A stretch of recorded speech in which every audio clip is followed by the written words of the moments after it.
सावधान, यदि इन मंत्रों से आपका कोई नुकसान हुआ तो उसके जिम्मेदार आप खुद होंगे।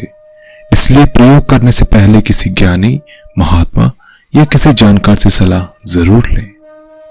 वैसे तो आपको कभी भी तंत्र मंत्र की सहायता की जरूरत नहीं पड़नी चाहिए, क्योंकि प्यार में इतनी शक्ति होती है कि ये तंत्र मंत्र सब उसके पीछे हो जाते हैं। लेकिन क्योंकि चरम सीमा आ गई है, कलयुग है, और कलयुग में भी अंत का समय है, तो इसमें ऐसा होना लाजमी है। लोग जरा जरा सी बात पे एक दूसरे से बहस करते हैं, रिश्ते तोड़ देते हैं, या ऐसी हरकतें करते हैं जिनका कोई मतलब ही नहीं। मेरे पास संख्या नहीं है, इतने लोगों के फ़ोन आते हैं और वो कहते हैं कि हमारा ये दूर हो गया, इसको वापस ले आओ, हमारा ये हो गया। संसार में हर तरफ यही मचा हुआ है।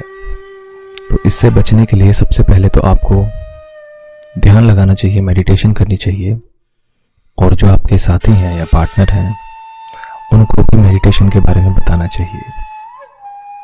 और ये बहुत ही ज़्यादा कारगर साबित होता है, मेंटली भी और फिजिकली तौर पर भी।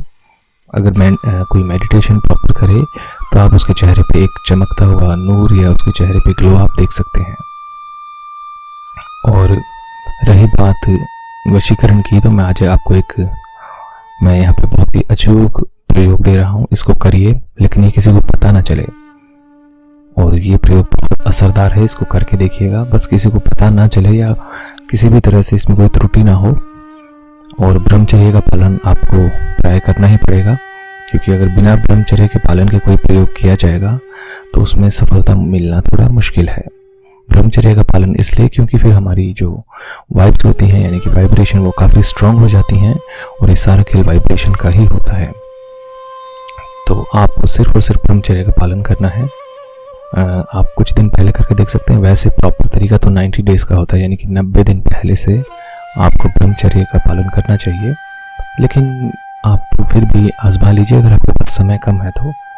और कई बार ऐसा होता है कि बिना ब्रह्मचर्य के पालन के भी काम बन जाता है, क्योंकि मैंने बताया आपको कि ये आपके ऊपर निर्भर करता है कि आप किस काम के लिए आप ये जो प्रयोग है करना चाह रहे हैं। कहीं आप अपना उल्लू सीधा तो नहीं करना चाह रहे, या फिर कहीं आप अपना ही कोई फ़ायदा तो नहीं ढूंढ रहे। जग में जो कल्याण हो सके, जन जन का कल्याण हो सके, उसके लिए हमेशा प्रयोग करना चाहिए। इससे आपकी जो एनर्जी है उसमें कभी कमी नहीं आएगी। अपने फ़ायदे के लिए अगर आप करेंगे तो नेगेटिविटी और ईगो आप में स्वतः ही आ जाएगा। चलिए बात करते हैं आज के टोटके की, और इसको करना कैसे है। क्योंकि अभी इतनी गर्मी नहीं है कि सभी लोग ऊनी वस्त्र ना पहने। बहुत सारे लोग ऊनी कपड़े अभी भी पहनते हैं, और अभी भी सर्दी है, तो इसको इस्तेमाल भी ऊनी कपड़ों पे ही करना है। अब करना कैसे है वो ध्यान से सुनिए।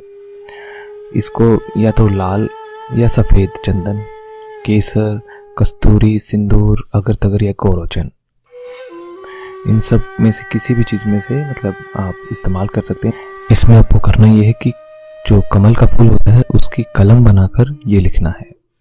फिर या तो आप इसको मंगलवार को कर सकते हैं इस प्रयोग को, या फिर रविवार को कर सकते हैं। कुछ नहीं करना, सिर्फ पूजा करनी है जैसे कि नॉर्मल इंसान करता है, और 11 आहुतियाँ देनी है।